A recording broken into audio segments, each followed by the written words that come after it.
UNPAVED, Sean Salisbury here. We're bringing authentic, real stuff to you. Hardcore opinion. Sean Salisbury, former NFL quarterback. 29-year-old Sean Salisbury, his second start as a National Football League quarterback.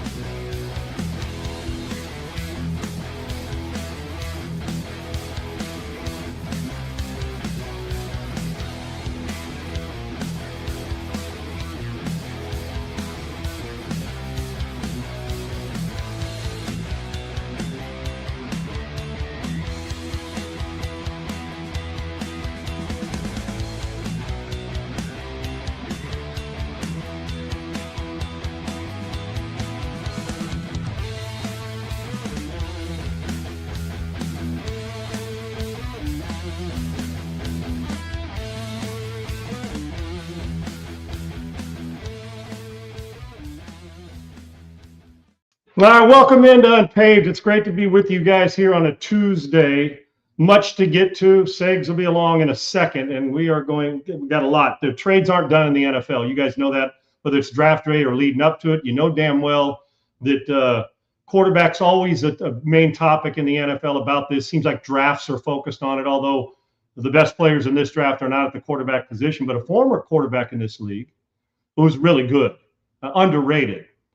He's got four guys in the top, his top quarterbacks in this league that maybe you don't. And we'll discuss that. And are the Texans a quarterback's performance away from elevating to a different level from the guy his rookie year who we thought was going to be the reason they elevated a different level? We'll discuss that as well. But I want to start, and then at about 12:35, I'm going in on the Dallas Cowboys. I love Jerry Jones. I do. I absolutely do. But I can compartmentalize, and I am going to unload on the Cowboys.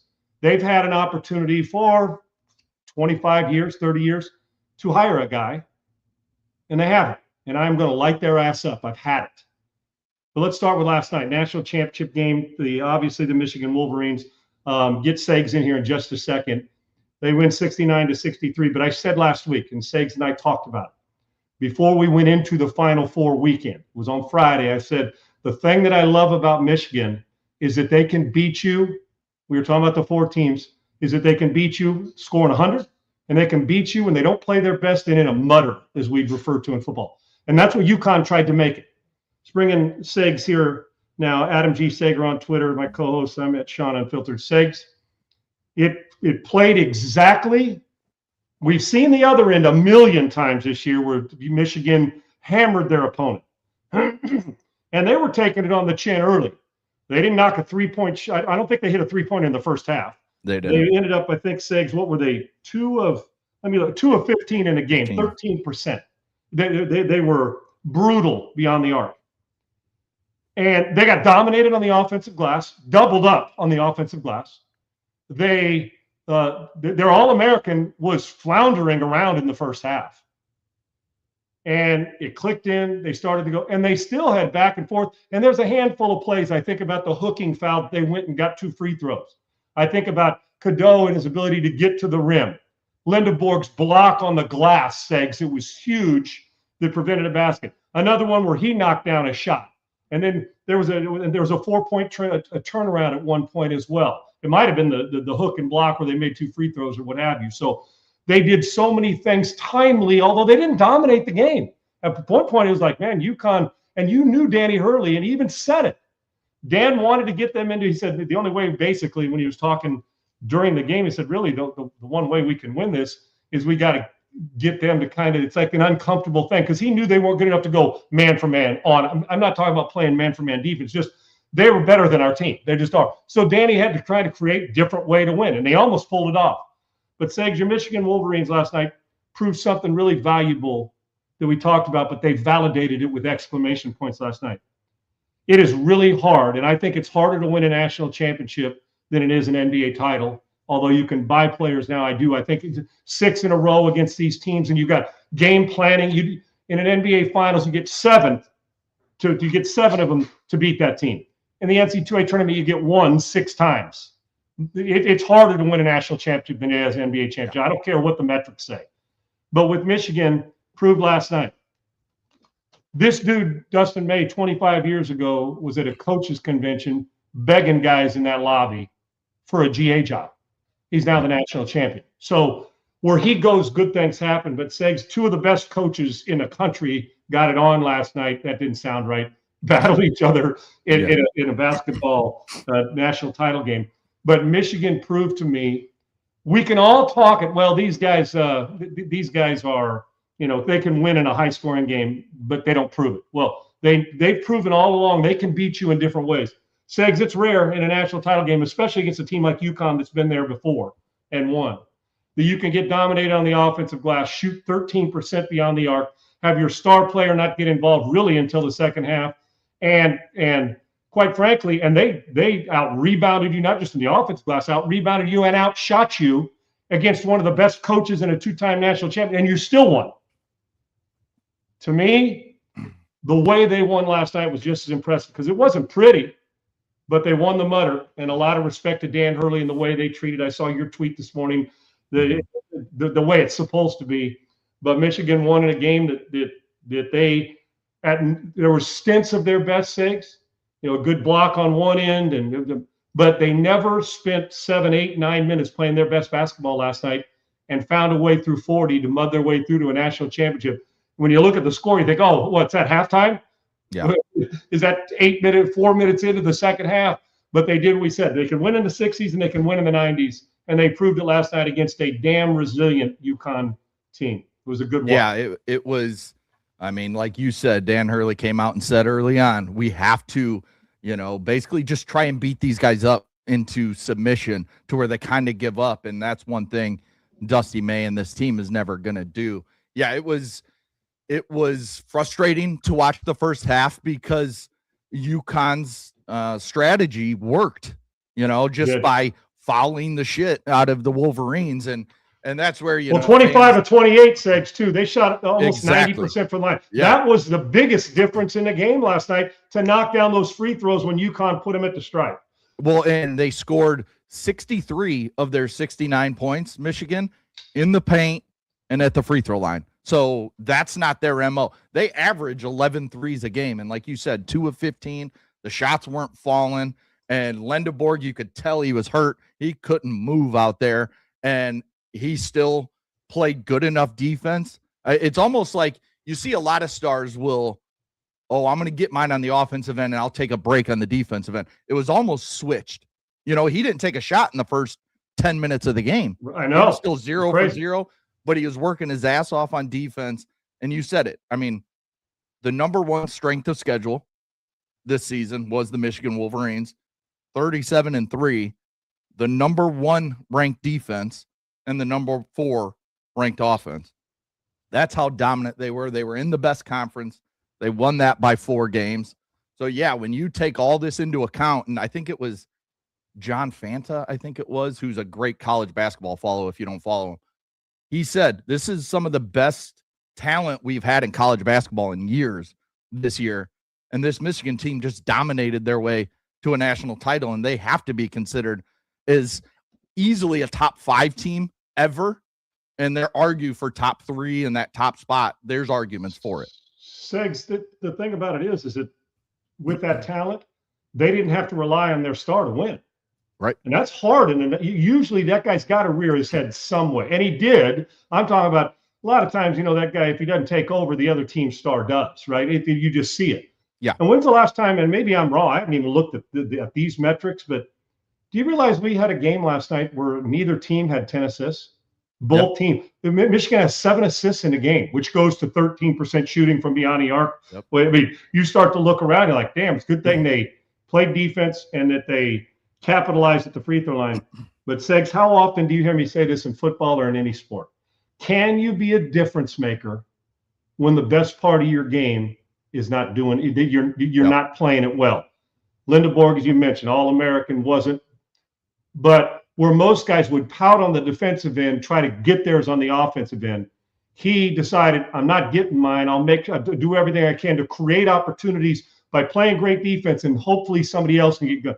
The big fella in his left hand around the basket's huge too, Segs. I mean, really, really efficient, and I mean, really, he a couple of trips up and down the floor when it could have got in it. Boom, quieted them with that little, little entry pass, little move, and got pretty good feet around the basket. Oh yeah. But Lindeborg making a difference on the defensive end, so his other 4 or people off the bench could contribute offensively. There's ways to I don't know if dominate's the right word, but to impact games, even though your best part of your game's not working, and he is a great player. But I also think while his teammates picked him up, basically, we're not letting you feel this way. We've got to bring you along, and let's go, man. We got to help you through this. And in the process, Segs, I can name on 2 hands the guys that would go about it the way he did, and I can name 1,000 people that would have well, I'm not getting mine. I'm not the MVP of the game.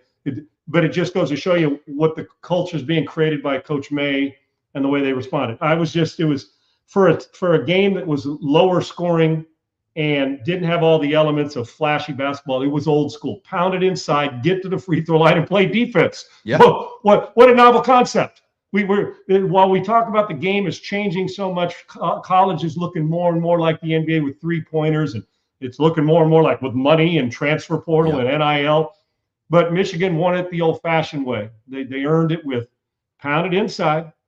We're not knocking down shots. That's not our strength. And they don't shoot a ton of them anyway. But to get into our strength, even if it's not dominating, it's still where we got to go. And it really was dominating because they got 25 points at the free throw line last night. 25 points.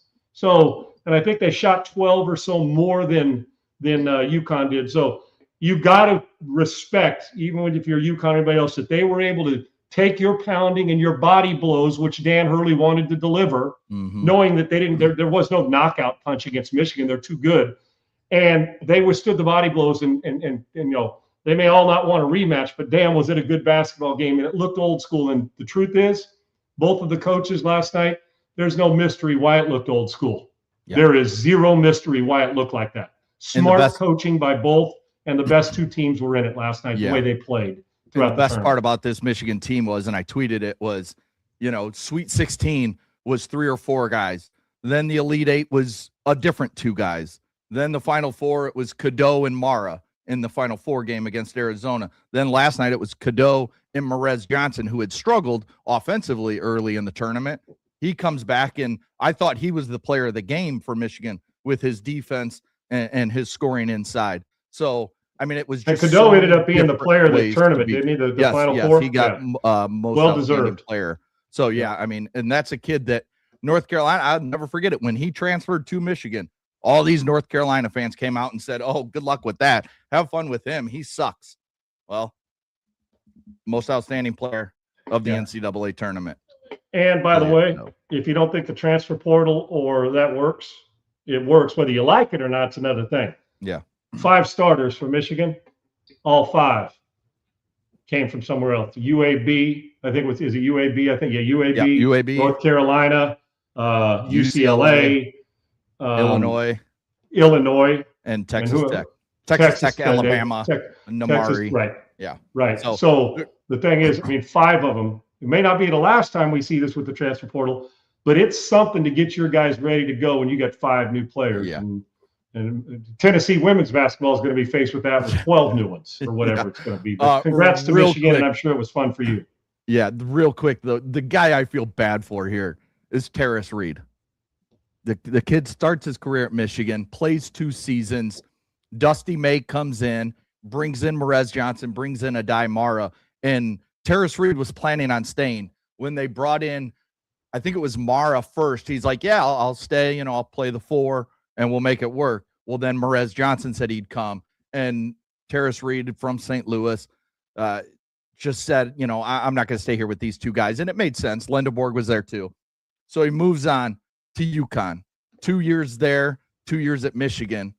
Well, UConn won the 2 years he was at Michigan, and now Michigan wins the year he's at UConn. So tough break for that kid, but he played a hell of a game, had a hell of a tournament, and just and he handled it right too. He said there's no grudge or bitterness. They got friends on that team. Just what are you going to do? And unfortunately, there's 3 rings handed out, and he missed all 3 of them as far as the champ. But he was a part of it, which is a part of helping those teams. And last night to help his team get there as well. And you always feel good for in this era, the transfer portal era, you feel good for a guy like Will Cheddar who stayed. He stayed through the 8-24 season. He stayed, when they're struggling with Juwan Howard. Dusty May said he made him a priority to stay because of just everything he brings on and off the court. And now he gets to finish his mission career as a national champion. So that's cool to see as well, with most kids who will just be like, nah, 8-24, new coach, I'm out. He stayed and it worked out for him. All right, moving on to the NFL. CJ Stroud and the Houston Texans.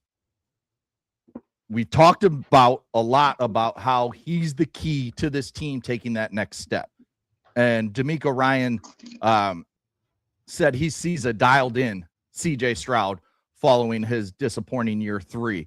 And it's something that, I really think, quote here from DeMeco Ryan, I see a guy who's dialed into the offseason and really working. Physically, he's in a really good space. Mentally, he's in a really good space. I'm excited to see him get back to work. As we've talked about, this is a big deal for the Texans to get this guy back close to what he was as a rookie. What do you need to see here from CJ Stroud in year 4 that if the Texans, let's say they don't give him the extension. Let's say he plays on his 4th year and they pick up his 5th year option like they should. And we say, we need to see a good year before we're giving you $55-60 million in an extension. What do you need to see from CJ Stroud going into year 4? First off, Segs, if I'm the organization, I would do it the way you just mentioned, as we've talked about. I don't want him comfortable. When I say that, I don't mean not confident. I feel that CJ Stroud, when he came in as a rookie, and you knew what you were getting into, and they weren't very good, they won a division with that guy quarterback, just free-flowing and playing. So really, because there was a lot of chatter in Houston. So people that don't know, when he was getting drafted, there were people like, oh, gosh, another Ohio State quarterback. No, they did not want it. They wanted Will Anderson. Unfortunately, they were able to get both. But there was a lot of, what's he going to – and then by the time the season was over as a rookie, he played free and carefree, should I say, and let it rip and was confident. And then we saw, that guy – what are people talking about? He's not only good, he's better than Bryce Young. And I still think people think that and should, but Bryce Young's also got well. So those 2 quarterbacks who were drafted in that draft both have some mental toughness about it. I would make him comfortable being uncomfortable. That I don't have a problem with him, and I don't want to hear, well, we don't negotiate during the season. Listen, if he starts off and you're 6-1 and then you say, okay, he's back, pay him. I'm all for it. But I always wonder with guys, do they disappear when they get the money, or do they take pride in saying, I got paid, I'm going to validate it? I think it happens both. We've seen it. Oh, well, I'll tell you what I need to see. I need to see a confident quarterback that goes back to distributing the football, his eyes are up the field, and plays like he is the best quarterback in the league. I don't know, Segs, if I could bottle it up and tell you what psychologist or what work you put in. I know what builds confidence. Not what you did as a rookie. Now, you can go back and watch tape. I would take him back and show him every good play he made over the last 3 years if I was a quarterback coach. I'd sit down in an hour a day in the offseason. I'd say however many times he can come in, I'd say, or take it home and go watch this. I'm going to show you every single thing you did wrong. I mean, everything you did right from the time you walked into this building. We already know the bad. I don't need to reinforce bad stuff. I'll work on those mechanics on the field, the rest of it. But there was the word I'm looking for is trust. You need to trust that the guys that what Caserio and DeMeco have done this offseason to put some guys in front of you, you need to trust that they're going to do their job. If they don't, then the Texans got to do a better job of getting them out and finding somebody who does.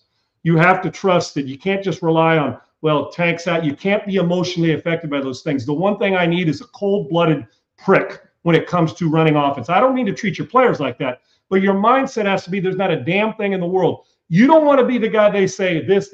Oh, and CJ, you want to be that guy is taking it on, and then the rest of the guys fall into place. I don't mean by a pat on the back. I'm talking about by leading in performance. We're no longer talking about a young quarterback. It's year 4. This is year 4. You want to get paid? Show us early what you can do. You want to, and when you came in here as a rookie with no expectations, you were at your best. Now there are expectations. There's expectations for CJ to get paid from him. There's expectations for the Texans. I don't know what the glaring weakness is if he plays 90% of the way he played as a rookie. he will be the. Oh, yeah. If he plays like he did as a rookie, but expands, understanding where to throw it as you do rookie, you're swimming, dude. Trust me. But if he takes these 3 years, watches all the good stuff he did, works on those things that a coach has a checklist of things we got to mechanically work on, where your eyes are, the negative, but I don't need to beat you over the head with that. We know. You're reminded of it on social media all the time. Let's get back to that. I'm just telling you, if he's 90% of the guy he was as a rookie, that right there may very well be the Super Bowl representative in the AFC. Now, if they make a trade or get the tight end, I'm going through, okay, there's still this perceived, okay, show me what you got offensive line. And I think that still exists, and I get it. But unfortunately, we're at the place now, they're tied together, CJ and that offensive line, meaning at the hip, they're attached to the hip, to where you don't want to say, well, because we're going in here, think about it, with the question marks of, okay, offensive line, they shorted up, now let's see it. And we're sitting here saying CJ Stroud in year 4, we're not sure. Mm-hmm. I'm more sure than I'm not. I'm not sure enough to pay him $60 million a year, but I am sure that the guy's got enough ability, and I've watched him make throws that aren't by accident. I watched him, even when he did 2 years, 2 and 3, every game he'll make some throws saying, that kid's his game's right. Yeah. But it's the sustained consistency that he's missed the last 2 years. And I understand the collateral damage with offensive line and injuries, but the greatest ones I've been around have never once mentioned, it'd have been better if the right tackle was better, ever. Yeah. They don't care. Said, I got to make the right tackle better. And if he'll go in with that and plays 85 to 90% like he did rookie, or even better, that team right there should very well be the odds-on favorite in the AFC. I don't know about winning the Super Bowl, but I'm just telling you, we should not be talking about CJ Stroud at the end of this year as a guy that we thought was, should we trade him? Like we have been this offseason. So if he's focused, I'm not worried about his physical skills. I know he can throw it. I just got to make sure that he can overcome a bad game or two, because they will come. Yeah. He did as a rookie. Can you do it now? If he does, you can put this in the bank. You, along with whether you think it's Buffalo or Baltimore, whoever you think is the AFC's best team, if it's the Chargers, if it's Denver, if it's Kansas City, this team right here belongs there, because if he plays like that, there is no weakness on this team. None. Yeah. I think the big question mark the last couple of years has been the offensive line. Well, now CJ Stroud's made himself a question mark. And like you said, it's still you did a bunch on the offensive line, but we got to see it get better. So I think those are the two big question marks. And if you have a question mark at offensive line and you have a question mark at quarterback and they don't show up and be better, your team may make the playoffs still because that defense is so good, but your chances of winning a Super Bowl dwindle even when you make the playoffs because your quarterback and offensive line isn't good. Segs, he's in such a good situation. A lot of times when young quarterbacks come into an organization like he did with this team, this is about the year you say, we're starting to turn around. Year 3, year 4, we picked high, we're not very good. He's got, what a luxury for him. That's why there is no excuse. You got a dominant, as good a defense as there is in football, period. Your run game's improved, and you're going to be able to run it really well. You get healthy, and you got some really good young studs and a Nico Collins at wide receiver. The tight end production came up. If you can make a deal and get the kid from Oregon, God bless you. You went out and got depth and some pretty good players with some nasty on the offensive line, and you added some depth on defense. Where's the weakness? The kicking game's really good. Their special teams, you get tanked up at. So now it's on you. He's got, what a blessing it is. A lot of guys are like, our corners aren't very good, or we don't rush the pass very well. There's nothing that says this team should not be and no disrespect to Jacksonville, and they're good. The roster on the Texans is a better roster, Segs, period. Yes. It just is. Yes. And no disrespect to the Colts either, but I'm just telling you that now he's in a position, it's like, dude, you don't have to be a hero. Right. You just got to go he doesn't have to be Superman. No, he doesn't. Just go be a you don't need to win the MVP of the league for your team to get where they're going. And in the process of playing like that, of knowing you don't need to win the MVP, guess what happens? You may end up winning the MVP if you'll just lock in. There is no excuses. And this team is built for success, and the quarterback should not be the one we're talking about. Although he earned us to talk about him this way, I think he's closer to being better than he is not. Segs, I'm not quitting on CJ Stroud. If he's good, look out. If he's great, I'll possibly see you in February, my friend. Well, somebody gave him high praise, and that's Alex Smith, the former Chiefs, the former Commanders, the former 49ers first overall pick. And this is what he had to say about his top 4 quarterbacks in the NFL. Most fundamental quarterback in football. If you're a kid out there and you want to play quarterback, like, this is who you should watch. CJ Stroud. Really? Like, oh man, I think he's insanely talented. I know he obviously had the crazy rookie year. Statistically hasn't been as good, but I think this guy's, man, he's so talented. I think Justin Herbert, fearless, super talented. I've been around a lot of quarterbacks in my day, man. Like, I've seen them all. This dude, I remember the first time I saw him, I was like, oh my God. It's like when I saw Cam Newton. I'm right here in the Bay Area, man. I love watching Brock play. Phenomenal athlete, actually. I don't think he gets enough love for his athleticism. And then again, there's so many talented guys in the league, I think, that are in that, like, whatever you want to call it, that next tier, that are like playing at such a high level, like what Matthew Stafford's doing. Oh yeah, of course. Yeah. This guy obviously can make every throw in the book, but like, man, I think he's thrown more touchdowns on designed rollouts than anybody in the league. So it feels like Alex Smith is talking about guys that fit that mold of a quarterback, the pocket passer. Because that, when you think CJ Stroud, Matt Stafford, Brock Purdy, Justin Herbert, you're thinking Brock Purdy doesn't really fit into it as much, but I think it's just that big, that strong arm quarterback that Stroud, Herbert, and Matt Stafford are. So maybe that's the way Alex Smith likes his quarterbacks. And so it's not quite his top 4 quarterbacks. It's his top, when you look at mechanics and the way they're built and everything, those guys fit into that. Yeah. What do you think about this from Alex Smith? First of all, I love Alex Smith, man. His resilience and the way, talk about an underrated player. Kept losing to Mahomes and to what happened in San Francisco. Was it Jimmy G at the time, I think, Segs? I believe so, yes. Yeah. But the thing about it is, it was Kaepernick. No, it was Kaepernick. It was Kaepernick. That's what But the thing about it is that Alex just kept winning. Everywhere he went, he won. It was a good player. I want people to understand, I don't think Alex is telling everybody that Mahomes and Josh Allen and Lamar Jackson are in the category. Right. I think what he's saying basically is, guys, you like that there's a group that is on the elevation group that maybe doesn't get the love. Now, Stafford does. Stafford's the best pure thrower of this football we have in this league, period. And maybe one of the 3 best of all time, just flat out ripping it. Who would be your top 3 real fast? Who would be your top 3? Marino, of just ripping it with arm. Yes. Marino, Stafford, and listen, dude, I know Aaron Rodgers being it, but Elway's arm. Elway, it wasn't exactly for me, because that was my listen. You give me Elway and Marino, dude, you can have whoever else you want. I'm gonna beat you a lot. Now, the smoothest and most consistent, best ball spinner that never wobbled was Warren Moon.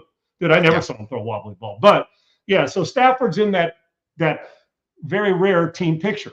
But what as Alex said, he's right. And take something from all those real quick things. So don't look at Alex Smith like he's nuts. First of all, he's a good player and he gets it. He's talking about Brock Purdy isn't great.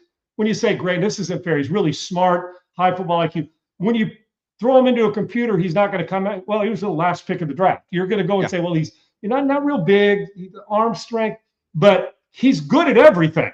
You know what I'm saying? He's underrated athlete, moves around. Yeah. We know Herbert's got, listen, I don't know if it's from the neck up as far as he's been banged around or they get a lot of injuries.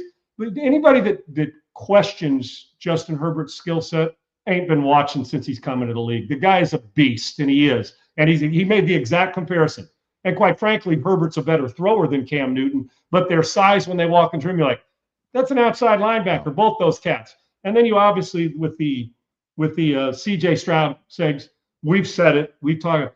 That guy throws as good an intermediate, that comeback deep dig, and when he's feeling it, shit, look out. And the Texans are hoping he's feeling it this year. And who did I miss out on? Segs, one more. I got you hit them all 4. There was 4. Purdy, Herbert, Stafford, and CJ Stroud. And CJ Stroud. Yeah. So what Alex is saying is true. I can win a title with all 4 of them, and I can win a passing title with a couple of them. You know what I'm saying? Stroud and Herbert more than likely. But then I say that, and you're like, Sean, don't forget about the guy who was the league MVP last year. He throws it better than both of those guys combined, possibly. So it's a good list, and one that tells you that you've got a lot of places to go, and all of them, all 4 of those quarterbacks should have their team back in the playoffs with a chance to win the Super Bowl this year again. Yeah, it's definitely going to be interesting as this, not so much the offseason, because we're not going to be there watching CJ Stroud all offseason at mini camps and in training camps. All that lonely, quiet shit, Yes. Segs. That's what he's got to be doing, as DeMeco's referring to. When we get into August and September, and he's probably not going to play a lot in in preseason. Once that week 1 hits, it's going to be on CJ Stroud to show up and be the guy they need him to be. Again, he doesn't got to play hero, doesn't got to play Superman like Josh Allen has to sometimes. He just has to be good. If he's good, they're a threat to win the Super Bowl. If he's like he was the last 2 years, it's going to be the same thing. They might get into the playoffs, but they don't have a chance because CJ Stroud is not elevating his game to just being pretty good. Just be good. And he hasn't done that the last 2 years. And that's why they've went home. Just sustain and be consistent. Yes. Hell, do what Mendoza did at Indiana. Yeah. You're going to throw it more, but just make it efficient. You're 18 to 22. You're 25 to 31. And if you're having one of those days, just don't throw the ball to places you shouldn't throw it. I know it's easier said and done from here, but he's seen all of it. You're not going to see much more. There's only 11 cats that we've seen. Every defense they're going to show. Just rely on your guys to take care of business. And if you do, be careful now, Segs, if you're the league and they start out fast and we get through September and that team's got 1 loss or undefeated, I'm just telling, and he's feeling it, that defense will feast, man. Yes. I just tell you, they will feast, and all he'll have to do is just don't give the short field to the other team, and you got a legit shot to do it. Look at Philadelphia, and I think Isaiah was talking about the Philadelphia roster earlier, and he said, right, Hurts in a similar situation, but I can tell you this, and this is no disrespect to Hurts. Yeah. The skill level at the quarterback position, a lot of talent. Running back, better in Philly, but really good now in Houston. Wide receivers, they're probably more skilled in Philly, but Nico Collins is in that team pick. He's as good as Devontae Smith, and he's in that talk. Big physical guy. Sure. Some good young players, well coached. I'm just telling you, man, that Hurts and his if you line them both up in shorts and a t-shirt, say go work out and throw it around a lot as much as Jalen Hurts wins. You're taking. I got news for you. He's not even in Stroud's league when it comes to throwing the football. They're not even in the same stratosphere. All right, in about 5 minutes. The difference is one's got a Super Bowl ring and 2 appearances, and the other one doesn't. Exactly, and that's why he has to step his game up. In about 5 minutes, Sean's going to roast the Dallas Cowboys and Jerry Jones. But before we get to that, let's stick in the NFL. Yesterday, it came out, a superstar defensive tackle and Dexter Lawrence is asking for a trade from the New York Giants. What does this do for Joe Shane, who's there, but the newcomer, John Harbaugh, who would love to have this guy? I saw a tweet, and I wish I had it pulled up. The amount of quarterback pressures from the nose tackle position. This guy's at, I'm going to get these numbers wrong, but it's in like the 110 range over the last, however many years. The next guy at the nose tackle position in pressures is like 70 below him, like in the 30s. That's the difference that Dexter Lawrence can make on a defense. So if you're John Harbaugh, of course you want this guy sticking around. He can be a linchpin with these great pass rushers you have that would allow them to get more one-on-ones, to have to double this guy. But if they trade him, you're going to get good value. You might get you will get another pick this year if it's before the draft. What do you do if you're the New York Giants here with Dexter Lawrence? Crawl 10 miles over broken glass and beg his ass to want to stay. Keep him. That's the first thing I do. If I'm John Harbaugh, I do like I did back in the old school days on a recruiting trip. I get there, I perch outside and say, man, can I come in and meet the family? I just want to sit down and talk to you and have a coach to player conversation, man. I'm sure he's got it. This is so much different than, say, the Jets in the same city, where it's like the Jets aren't close to winning.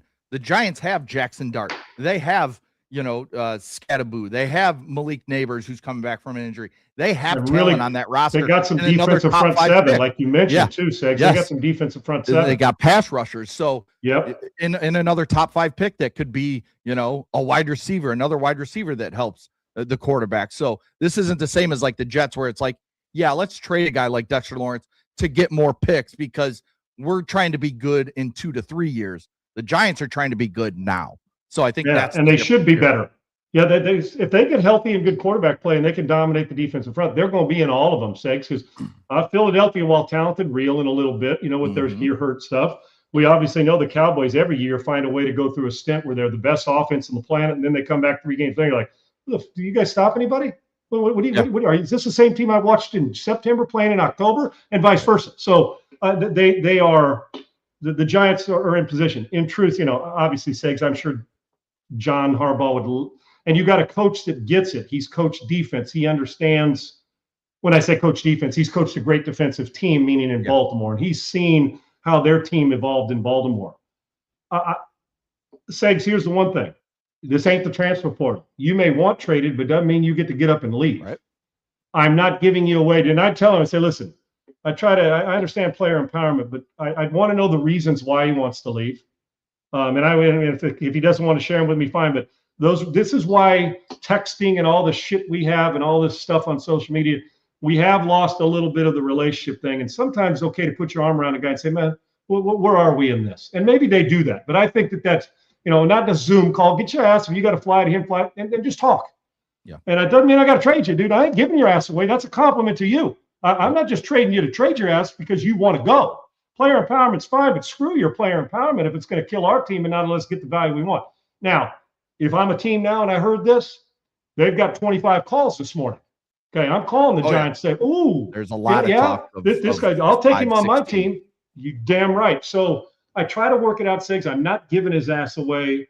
I'd like to know the reasons why and what we can do without kissing his ass, but to make it to where he feels good. Whether it's money, he doesn't like the new head. I don't know. Does he like? They can't stand the front office. I don't know, but I do know that I try to make it work. And I know this about most players. They're usually not holding out. Sigs. If he says trade me or I'm holding, they'll show up because they don't want me. Once that paycheck's on, you ain't getting that paycheck back, regardless how much money you make. It's gone. It is gone. So if I'm the Giants, I do everything I can. But I also know this: I'm holding you hostage. If I am the Giants and you want to trade for him, you're going to give. It's going to hurt your organization to go get Lawrence. And by the way, Isaiah, when we were talking about quarterback spinning it, Rodgers was going to be, as I told you, the guy.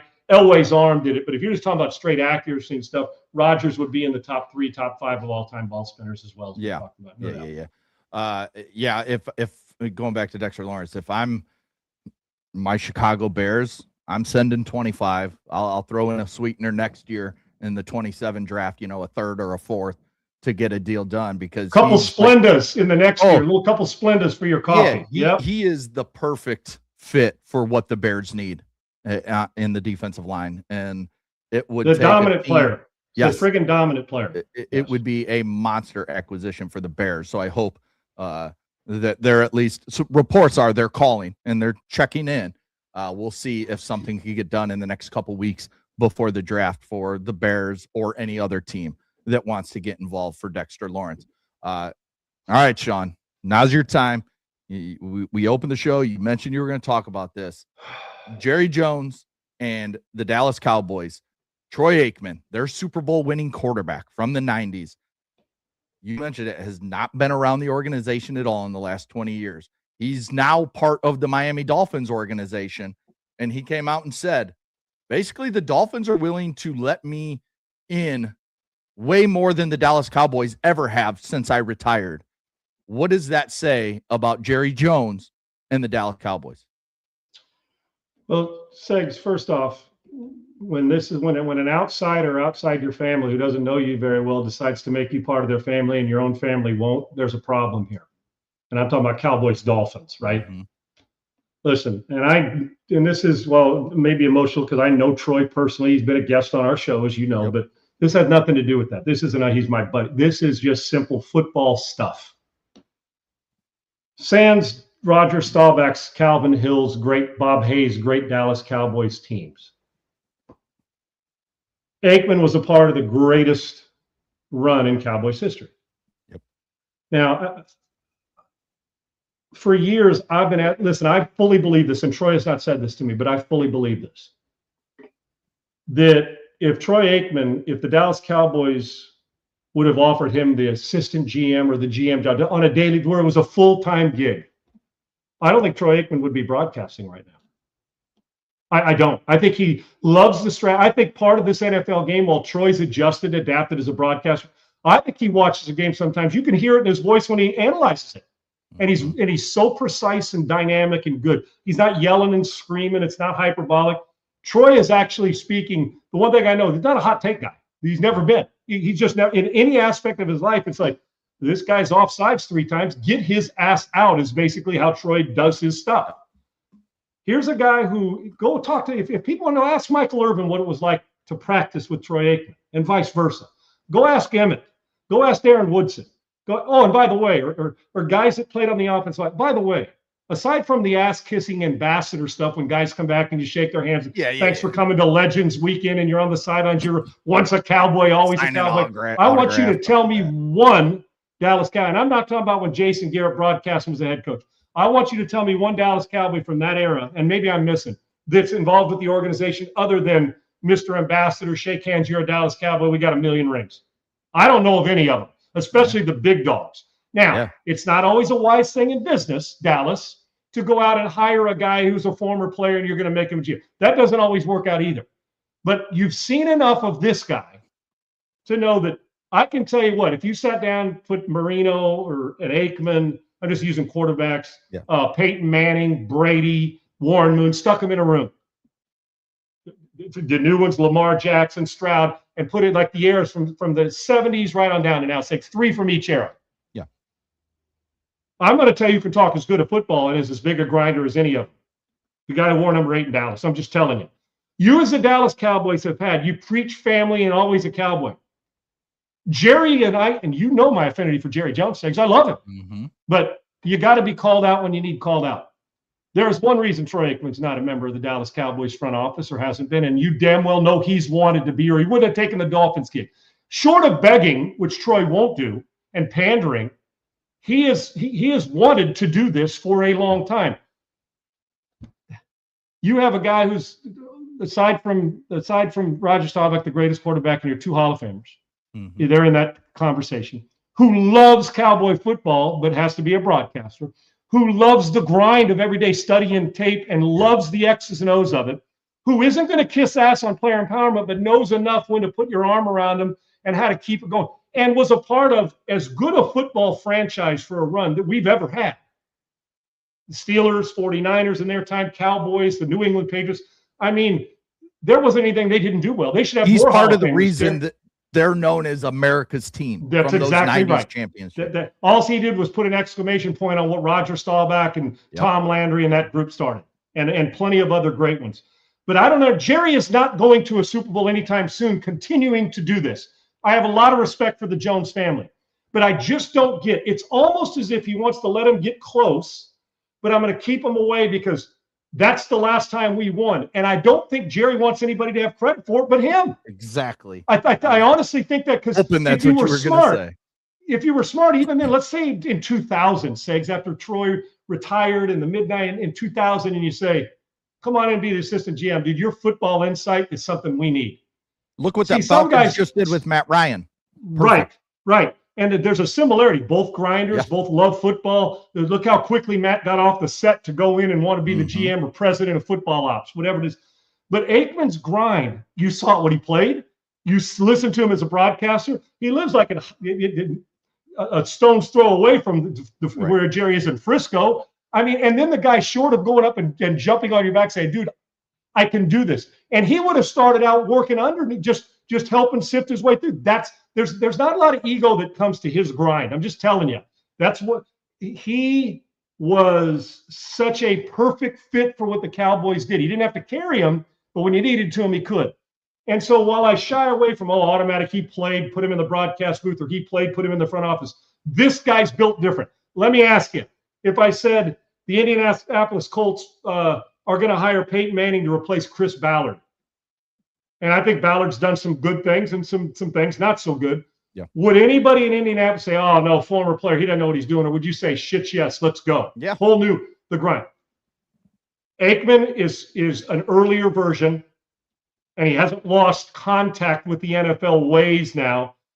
And the Dallas Cowboys have had him and guys like him, but he's at the top that you have not embraced enough. And the Dolphins roll in with a new coach and a new way they're doing their thing. And they say, why wouldn't you bring him in as an advisor? Like I've always said about quarterback, if Brady was willing to be your quarterback coach and you're a rookie in the league and you don't hire him, you're just a dumbass.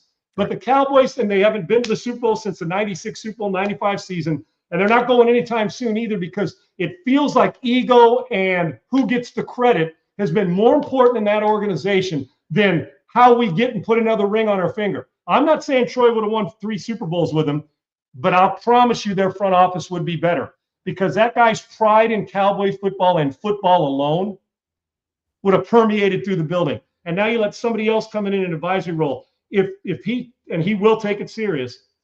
And I'm just telling you, if they offered him the general manager job where he was in charge of football ops in Miami, I believe in my heart Troy would say, thank you, ESPN. I might have said Fox, or thank you, ESPN. I'm going to go and I'm going to run the Miami Dolphins. I know how much he loves football and his grind. So at least you could have found out. And now you're letting somebody else come in and basically roll up into your kitchen, eat your dinner and meal, and walk into the Miami Dolphins organization. Because I got news for you.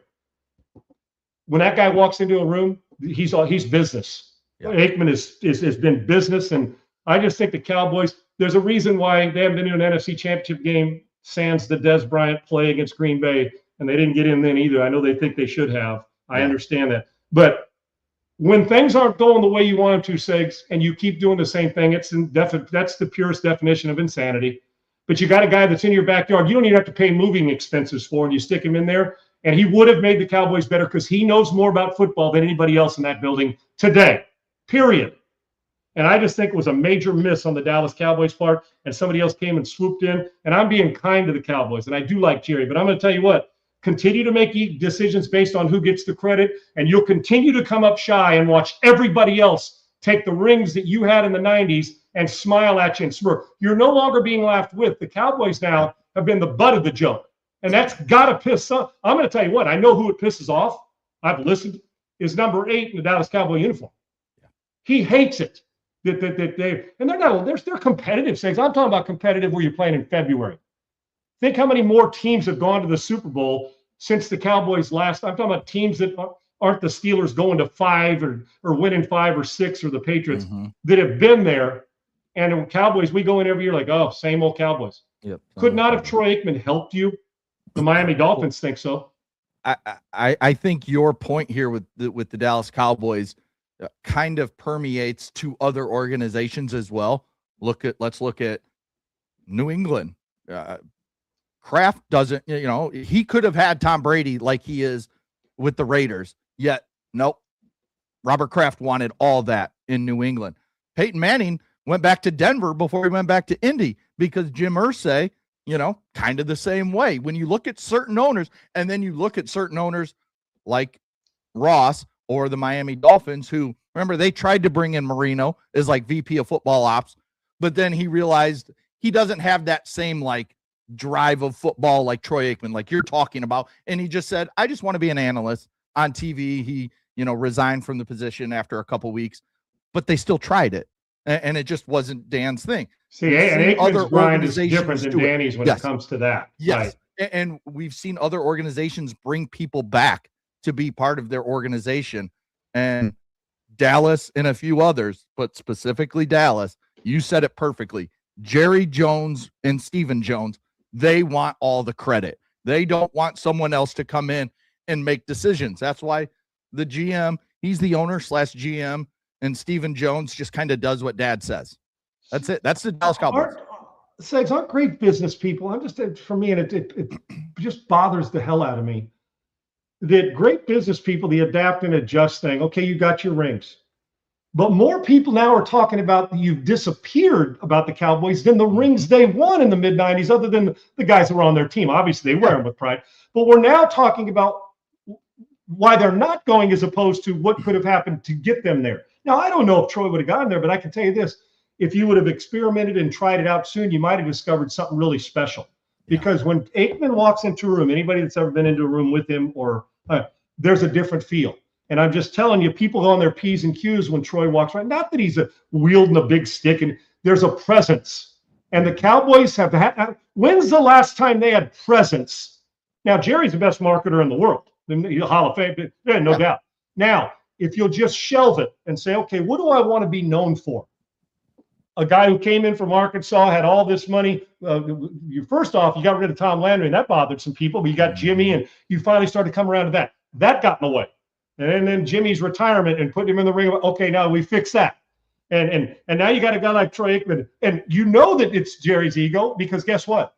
He let Jimmy walk when he probably could have won a couple more. and one of the great talent evaluators. And now Jimmy's retired. And so now you got Troy chomping at the bit for this.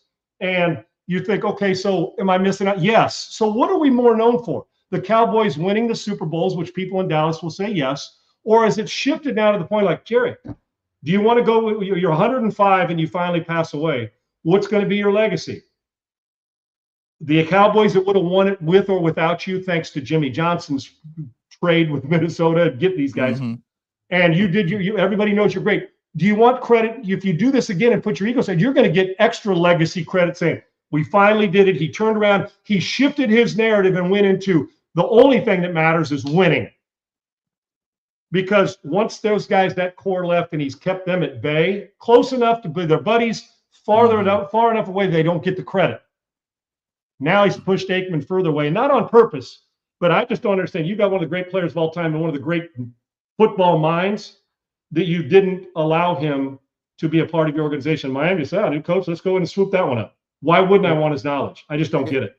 And we talk about head coaches. If you're hired as a head coach, what do you want to do? You want to get the best staff around you. You want to get the best people that you can oversee everything. If you're a college or NFL head coach, you oversee everything, kind of put your hand in everywhere, and you get great assistance. It's the same thing for an owner. You got to get the best people around you. That's not what Jerry. You can even look at the head coach position. You mentioned the problems with Jimmy Johnson at the end.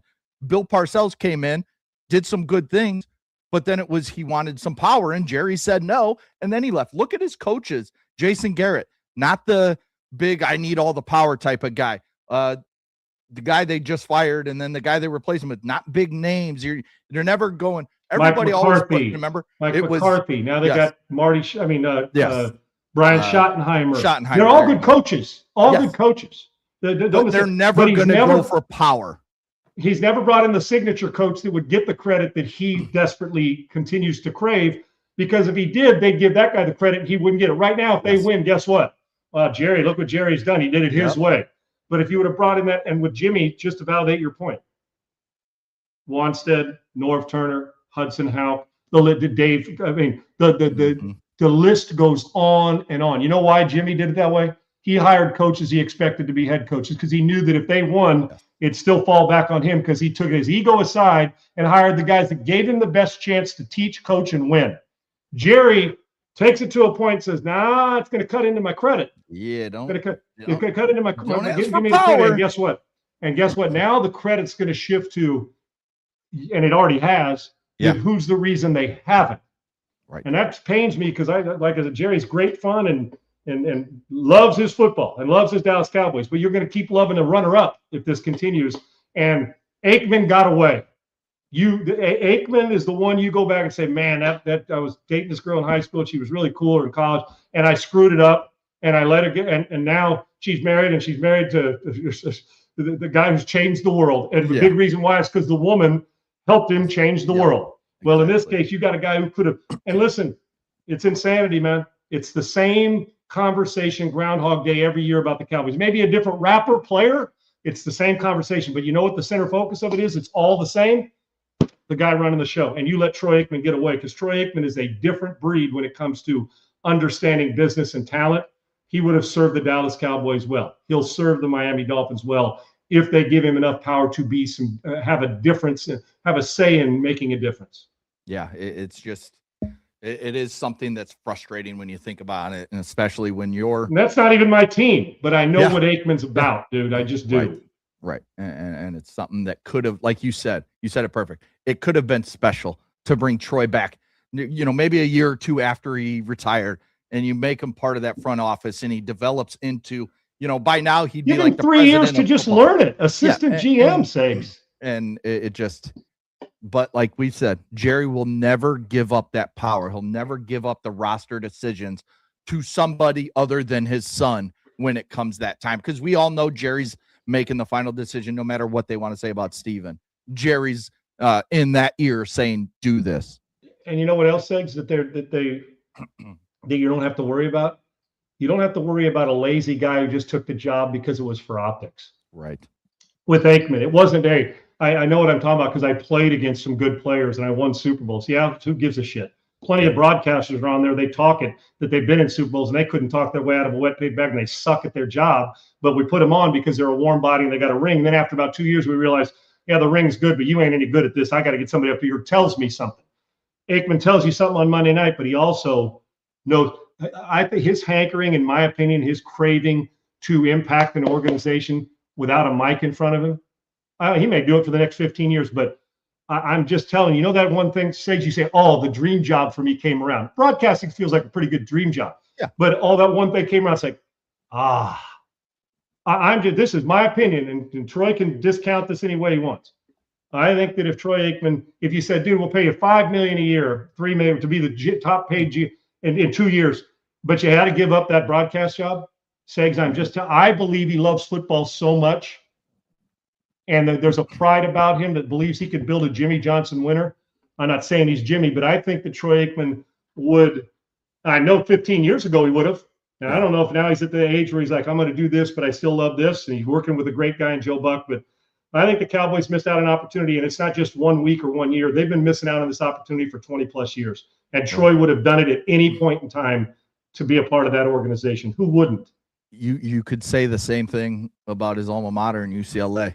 Remember the story that we talked about on this show, a couple months back, where he was basically pissed off that he gave a big chunk of money to the school for NIL for a certain quarterback, and he got no response from the quarterback or the school after he did it. And it's just, it's just the way of the world for the most part. And man. you know what? If you offered Aikman, in my opinion, let's say the pay was all the same. Fair enough, Segs? I don't care what you set it at. Yeah. Or let's say in my opinion, let's say the broadcast gig was paying him double of what the other two. We'd like you to come back and be the GM or the head coach at UCLA or the general manager, president in charge of football operations at Miami or Dallas. I don't care, in an NFL team. Yeah. Guess which one of the three I believe he's taken? UCLA. The GM. No, hell no. The reason why he wouldn't take, in my opinion, he wouldn't take the coaching job is it player empowerment, the transfer portal. Yeah, well, he can't control that. I just meant overall, he's at the point now that's he'd love it, but he can't control because a player can come in. I love you, and stuff like what happened to him with NIL would get him to the point where I'm coaching this team. That guy did that to our alumni. Get rid of the player. Right. That's how he thinks, right? So, would be good in my opinion, I think he'd take the one where he can control it in a good way. Because NIL right now controls everything. What are you going to say to the player? Transfer? Okay, I think I will. So with that situation, but I think that's how much he would immerse himself. He's the type of guy that would study more tape even now than as a player, because there you were preparing for one game. As a general manager, you're preparing for thousands of players that you got to help an organization. I also think he'd realize people are going to question this decision. I'm going to prove to them that they don't need to. There you go. This is the same guy who was playing football at Oklahoma, broke his leg. And Barry Switzer called up Terry Donahue and said, I got a quarterback for you. You want him? Yeah. And a couple of years later, he's the first pick of the draft. Troy Aikman gets football. And the UCLA Bruins could use him. But more importantly, the Dallas Cowboys completely screwed the pooch on this one. And they have been for years. 100%. All right, that'll do it for today's show. I just saw this on Twitter. James Najee, who, if you recognize the name, we've talked about him a few months ago when, remember, he was the 31st pick, I believe it was, in the NBA draft in 2023, and then returned to Baylor. Well, Sean, he's entering the transfer portal. I hope that transfer portal's to the G League, dude. Come on. This is not, I mean, we're laughing at it. It is funny.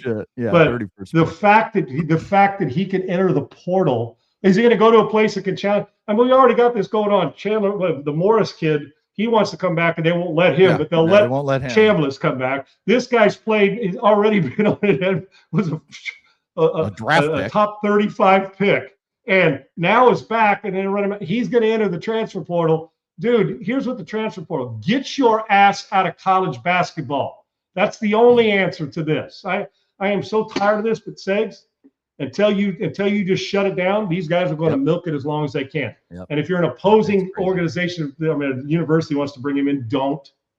Get the kid where he belongs. Out. This isn't a career in college, as we heard, Greg Sankey say talking about NIL, and just like if I was the NC2A, I'd beg, borrow, cheat, and steal to get Nick Saban to be the commissioner of college football. I would, college sports. I would. I just would. But but then if you're Nick, you're like, screw that. I don't want those headaches. I'm making too much money doing this, and people want my opinion. They'll pay me $100,000 to go give a speech. You guys keep it. I'll just keep giving my opinion until one of you clowns changes it. Yeah. Good on him, man. All right. Tomorrow we'll talk the Chicago Bears. We've talked about their stadium decisions that are upcoming. Well, they're going to make a decision reportedly in the next couple weeks.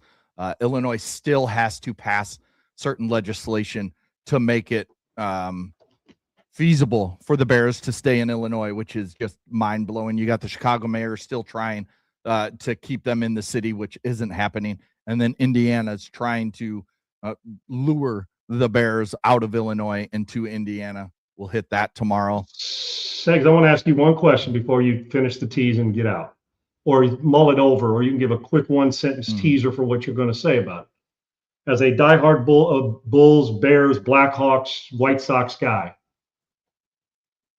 do the Indiana Bears bother a diehard fan? And I know that's right over the border, Segs, they're close, and you got a great following in Chicago for the Bears there, where they may end up going.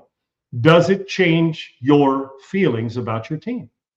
You can answer that tomorrow. Yeah, I'll have to really sit down and think about it. I'm talking about hardcore. Yeah. Does it affect you at all? Forget going to the game because it's close to you where you live. I'm talking about just as a Bears fan, does it like a Chargers fan who now the LA Chargers, an organization that I played with. I do view them different. We can discuss that as well when we go into what happens when your team is taken from you, even though they're not, but moves into a different state that's not Illinois. Does that make sense, Segs? Yeah. Yep. I'm anxious to hear what you got to say and speaking for your Bears fans. That tomorrow. So they'll make their decision. Well, you mentioned Nick Saban. He talked about what the president is doing. We'll talk about that tomorrow and get his response to the president's proposal or what he's going to sign into law here, and see what the NCAA can either go with them or fight against them. We'll talk about that tomorrow. Plus, I like the executive order, though, Segs. Yes, the executive order. That's what I was trying to think of. Yep. And then we'll talk NFL draft. Maybe we'll get into, Fernando Mendoza mentions he's not going to go to the draft. Does that bother anybody? We'll talk about that. Plus, we'll start looking into as guys start slotting into certain spots if we like those fits or not. But we'll be back tomorrow. This is Unpaved, the flagship show of the Houston Texans, which we hit on CJ Stroud today. USC football, which we talk about almost daily, to a team that should be fighting for a college football playoff spot. Get over to YouTube at Unpaved Sean Salisbury. Rumble, same way. That's at Sean Unpaved. Like, subscribe, follow. Get everything, when all the notifications when we go live. Follow Sean at Sean Unfiltered on Twitter. Myself at Adam G. Sager. Thanks to Bailey, Laura, all our viewers, listeners, commenters here on the side that keep us talking, give us, they tell us when we're dumb, even though we're not dumb. We're never dumb. Sometimes we're always right. Yeah, sometimes we get off on little tangents that don't make any sense, but it's funny, so why not? But yeah, thank you to all of them. We'll be back tomorrow, 1 p.m. Eastern, noon Central. We'll talk to you guys later. Peace. Unpaved, Sean Salisbury here. We're bringing authentic, real stuff to you. Hardcore opinion. Sean Salisbury, a great NFL analyst, a former NFL quarterback.